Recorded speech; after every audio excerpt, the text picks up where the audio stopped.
এই যে দুরুদ এত ফজিলতপূর্ণ আমল, এই দুরুদটা বসে পড়বে না দাঁড়ায় পড়বে? কথা বলেন।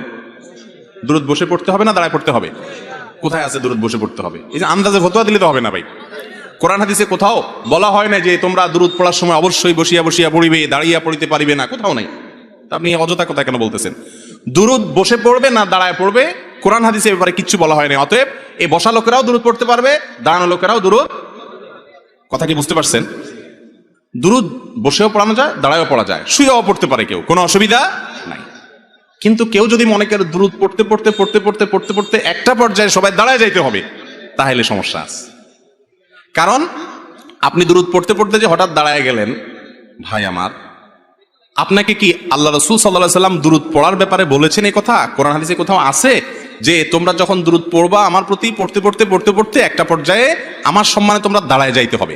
এরকম কথা যদি আমার নবীজি বলে থাকেন অবশ্যই দাঁড়াইতে হবে। কোরআনে যদি বলে থাকে অবশ্যই করতে হবে।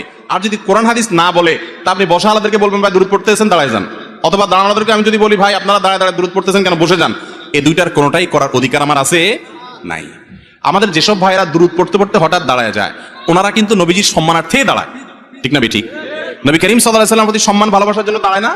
কিন্তু ভাইরে, নবীর প্রতি ভালোবাসা প্রকাশের পদ্ধতিটাও হইতে হবে নবীর বাতানো। নিজের মন গড়া পদ্ধতি যদি বাহির করে ইবাদতের, তাহলে সেটা নবীজি সতর্ক করেছেন বিদআত করতে। ভাইরা আমার, যারা কিয়াম করেন, মিলাদ পড়তে পড়তে দাঁড়ায় কিয়াম করেন, তাদের প্রতি আমাদের অনুরোধ, রাগ করার কিছু নাই ভাই। আমি আপনার মুসলমান ভাই, আমি চাই আপনি আমার সাথে জান্নাতে যান, আমি আপনার সাথে জান্নাতে যেতে পারি। আমি আপনার ভালোর জন্য বলছি। আপনি যে সমস্ত আলিমরা আপনাকে বলেন কিয়াম করার জন্য, ওনাদেরকে অনুরোধ করেন যে হুজুর, কোরআন হাদিসে কোথাও আল্লাহ নবী সাল্লাল্লাহু আলাইহি ওয়াসাল্লাম কি দুরুদ পড়তে পড়তে দাঁড়ায় যেতে বলেছেন কিনা, যদি বলে থাকেন সেটা কোথায় আছে আপনি দেখান, আমিও একই আমল করবো ইনশাআল্লাহ। আর যদি না থাকে, তাহলে সেক্ষেত্রে নিজের মন গড়া যদি আমি ইবাদতের পদ্ধতি বানায় নিই, তাহলে বেদাত হবে, আর বেদাতের ঠিকানা হবে জাহান্নাম ভাই।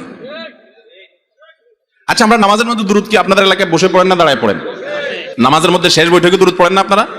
এই দুরুদটা কি বসে পড়েন না দাঁড়ায় পড়েন? এই দুরুদের চাইতে শ্রেষ্ঠ কোনো দুরুদ নাই। সাহাবীরা দুরুদ শিখতে চাইছেন, নবী করিম সাল্লাল্লাহু আলাইহি ওয়াসাল্লাম দুরুদ ইব্রাহিম শিখাইছেন। দুরুদ পড়তে পড়তে যদি দাঁড়ায় যাওয়া লাগতো, তাহলে সাহাবীরা, রাসূল আকরাম সাল্লাল্লাহু আলাইহি ওয়াসাল্লাম, এমনকি আমরাও নামাজের মধ্যে দুরুদ পড়তে পড়তে দাঁড়ায় যেতাম, ঠিক না ঠিক?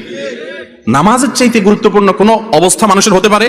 সেই জায়গায় দুরুদ পড়তে পড়তে যদি দাঁড়ানো না লাগে, তা নামাজের বাইরে কেন দাঁড়ানো লাগবে ভাই? কথা কি বুঝছেন না বুঝেন নাই? দুরুদ যদি বসে পড়লে বেয়াদবি হইতো, তো আল্লাহ তাআলা বসে নামাজে দুরুদ দিতেন না, বলতেন দাঁড়ায় সূরা ফাতিহার সময় দুরুদ পড়ার কথা, ঠিক না ঠিক? অথবা বসে আছেন আত্তাহিয়াতু পড়ছেন, দুরুদের সময় দাঁড়ায় যান। আল্লাহ তাআলা কি এরকম নির্দেশ দিয়েছেন? তাহলে আপনি নামাজের বাইরে কেন এটাকে জরুরি মনে করতেছেন? আমার কথা কি বুঝতে পারছেন? আল্লাহ তাআলা আমাদেরকে বুঝার তৌফিক দান করুন।